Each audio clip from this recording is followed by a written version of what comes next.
We vieren in Velde Gekke Maandag. Het is eigenlijk een feest wat een beetje lijkt op carnaval, maar er eigenlijk in feite helemaal niks mee te maken heeft. Het is eigenlijk het dorpsviers van Velde. Gans Velde staat op de kop. Iedereen heeft vrij en de straten zijn gevuld met kleur en met blijdschap. Wat vind je het schoonste aan Gekke Maandag? Gewoon de gezelligheid, dat maakt het mooiste van de ganse dag. Dus,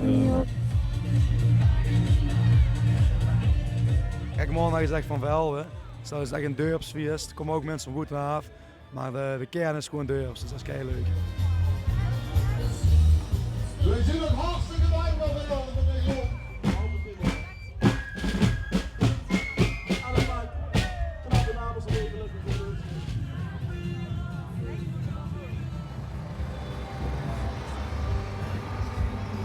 Ja, dan zitten we weer helemaal.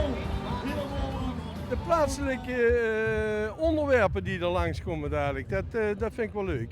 Om te kijken wat ze allemaal ervan gemaakt hebben. Dat lijkt me heel leuk om te zien wie ze de wagens gebouwd hebben en die dingen allemaal.